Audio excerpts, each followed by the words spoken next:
किन्नर चुड़ैल। गोरखपुर नाम का एक गांव हुआ करता था। उस गांव में ज्यादा लोग नहीं रहते थे। उस गांव में एक गर्भवती विधवा औरत रहती थी। उस औरत का नाम कमला था। कमला अपने घर में अकेली रहती थी।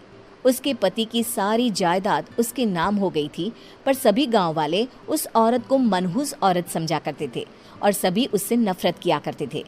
एक बार कमला राशन की दुकान पर खाने का सामान खरीदने जाती है। भैया जी, जरा 1 किलो दाल चावल देना। अरे हाय हाय हाय हाय हाय हाय! अरे मनहूस औरत, मेरी दुकान में अपशुगन करवाने आ गई क्या? हैं? चल जा यहाँ से, मैं कुछ नहीं देने वाला हूँ तुझे। भाग भाग यहाँ से, चल जा, निकल। भैया जी, ऐसा मत कहिए, मैं गर्भवती हूँ, मुझे खाने की बहुत जरूरत है, मुझे खाना दे दीजिए। दुकानदार कमला को वहां से धक्के मारकर भगा देता है। तभी कमला रोते रोते उस गांव के किन्नरों के इलाके में आ जाती है। गांव वाले किन्नरों को उसी इलाके में रखा करते थे, क्योंकि वो लोग किन्नरों को पसंद नहीं करते थे और उनके इलाके में रहने से मना करते थे। तो किन्नरों ने उसी गांव में अपना एक इलाका बना लिया था। जब किन्नर लोग देखते हैं कि एक गर्भवती महिला रोते रोते उनके इलाके में आ गई है, तो सारे किन्नर कमला के पास जाकर उसका हाल पूछने लगते हैं। क्या हुआ बहन, तुम्हारी गर्भवती अवस्था में इतनी बुरी हालत कैसे है? तुम रो क्यों रही हो? तुम डरो मत, हम तुम्हें कोई नुकसान नहीं पहुंचाएंगे। तुम शांत होकर सब बताओ कि हुआ क्या है। मैं कमला हूँ, मैं गांव के दूसरे इलाके से आई हूँ। 2 महीने पहले ही मेरे पति की मौत हुई है। मुझे गांव के लोग मनहूस मानते हैं, क्योंकि मैं विधवा हूँ और गर्भवती भी। वहाँ के लोग मुझे खाने के लिए कुछ बेचने के लिए भी तैयार नहीं, जिससे मेरा गुजारा नहीं हो रहा था। कोई बात नहीं कमला, हम तुम्हारा ख्याल रखेंगे। किन्नर लोग कमला को एक खाली घर में रहने के लिए जगह दे देते हैं और उसकी देखभाल भी करते हैं। कुछ ही महीने बाद कमला अपने बच्चे को जन्म देती है, पर अफसोस, कमला बच्चे को जन्म देते ही अपनी जान गंवा देती है। जब सब किन्नर बच्चे को देखते हैं तो बहुत खुश हो जाते हैं, क्योंकि वो बच्चा भी किन्नर ही था। कमला ने एक किन्नर बच्चे को जन्म दिया था। अब इस बच्चे की देखभाल कौन करेगा? हम तो इस बच्चे को गांव के दूसरे इलाके में भी नहीं भेज सकते। और तो क्या हुआ, इस बच्चे की माँ नहीं रही तो हम इसे पालेंगे। अब ये हमारे इलाके में रहेगा, हमारे साथ रहेगा। फिर वो किन्नर उस किन्नर बच्चे को गोद ले लेते हैं, उसका नामकरण कराते हैं। उस किन्नर बच्चे का नाम शक्ति रखा जाता है। देखते ही देखते शक्ति बड़ी होने लगती है। उसके रंग रूप बहुत सुंदर थे। वो बहुत सुंदर किन्नर दिखती है। एक दिन शक्ति एक किन्नर से पूछती है, माँ जी सुनिए ना, ये गांव के दूसरे इलाके में भी तो लोग रहते हैं, तो हम वहाँ क्यों नहीं जाते? हम उनसे अलग क्यों रहते हैं? शक्ति, क्योंकि वो लोग हमारे जैसे नहीं, वो लोग हमें पसंद नहीं करते, इसीलिए हम उनसे अलग रहते हैं। क्यों? वो हमें क्यों पसंद नहीं करते? मुझे एक बार उस इलाके में जाना है, मैं एक बार वहाँ जाकर घूम कर आऊँ। शक्ति, खबरदार, जो तू उस इलाके में कभी भी गई तो अपनी जान नहीं गंवाना चाहती तो उस इलाके में कभी कदम भी नहीं रखेगी, समझी? इतना कहकर वो किन्नर वहाँ से चली जाती है। शक्ति उस किन्नर की बात सुनकर बहुत रोती है। माँ जी, ऐसा कैसे कह सकती हैं? उन्होंने इतनी सी बात के लिए मुझे इतना डांटा। अब तो मैं उस इलाके में ज़रूर जाऊंगी। फिर एक दिन शक्ति गांव के दूसरे इलाके में चुपके से जाती है। ये लोग तो हमारे जैसे ही इंसान हैं, तो ये हमसे नफरत क्यों करते हैं?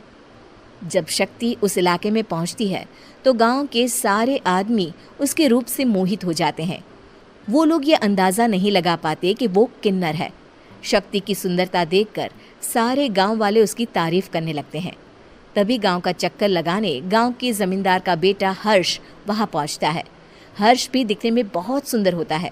जब हर्ष ने शक्ति को देखा तो वो भी उससे मोहित हो गया, और जब शक्ति की नज़र हर्ष पर पड़ी तो वो हर्ष को देखकर मोहित हो गई।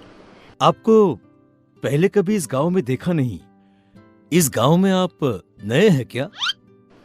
जी नहीं, वो मैं बस। तभी शक्ति बोलते बोलते रुक जाती है और मन में सोचने लगती है, अगर मैंने इनको बता दिया कि मैं दूसरे इलाके से आई हूँ तो वो समझ जाएंगे कि मैं किन्नर हूँ, इसलिए मुझे इनसे झूठ ही बोलना पड़ेगा। शक्ति हर्ष को कहती है, जी हाँ, मैं इस गांव में नई आई हूँ, यहाँ अकेली रहती हूँ। वैसे आप कौन है? आप भी इसी गांव में रहते हैं?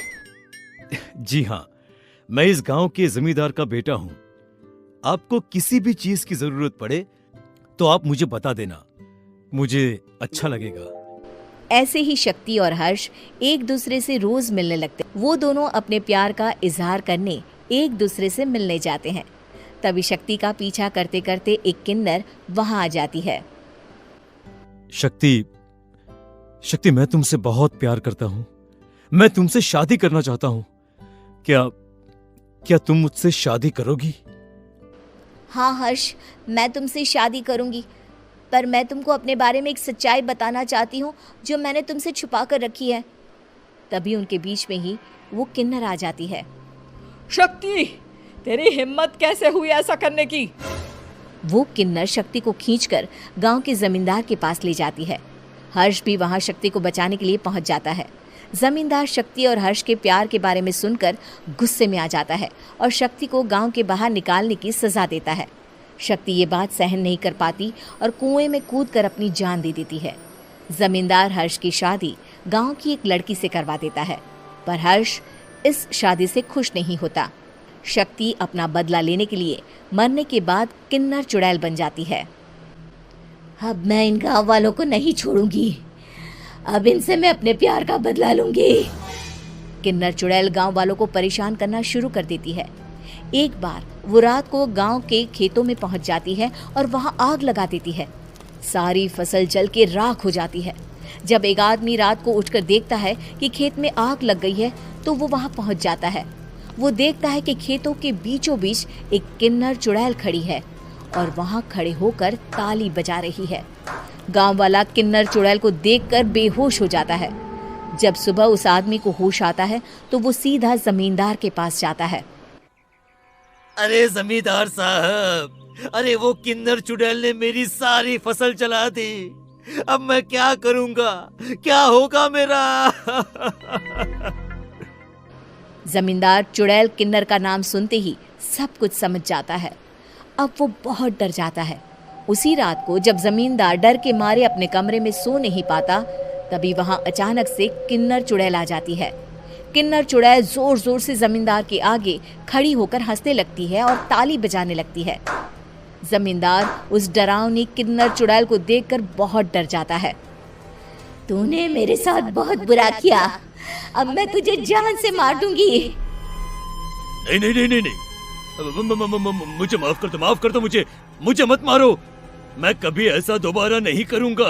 अब तुम जो बोलोगी वही मैं करूंगा। ठीक है, मैं चाहती हूँ कि किन्नर इलाका गांव के इलाके से जुड़े और गांव का कोई भी आदमी किन्नर समाज से द्वेष ना करे, उससे नफरत ना करे, नहीं तो मैं सारे गांव को मार दूंगी। और तुम गांव में एक नया कानून बनाओ कि अगर किसी ने भी किन्नर समाज को हानि पहुंचाने की कोशिश भी करी या इनसे भेदभाव करने की भी कोशिश करी तो उनको कड़ी से कड़ी सजा मिलेगी। हाँ हाँ हाँ हाँ, मैं ऐसा ही करूंगा। तुम जो बोलोगी वो मैं करूंगा, पर मुझे जाने दो प्लीज। तब वो किन्नर चुड़ैल वहां से चली जाती है। गांव का जमींदार किन्नर चुड़ैल का कहा मानते हुए दोनों इलाकों को एक कर देता है और नया कानून भी लागू कर देता है। तब से वहां किन्नर समाज और बाकी गांव वाले शांतिपूर्वक रहने लगते हैं।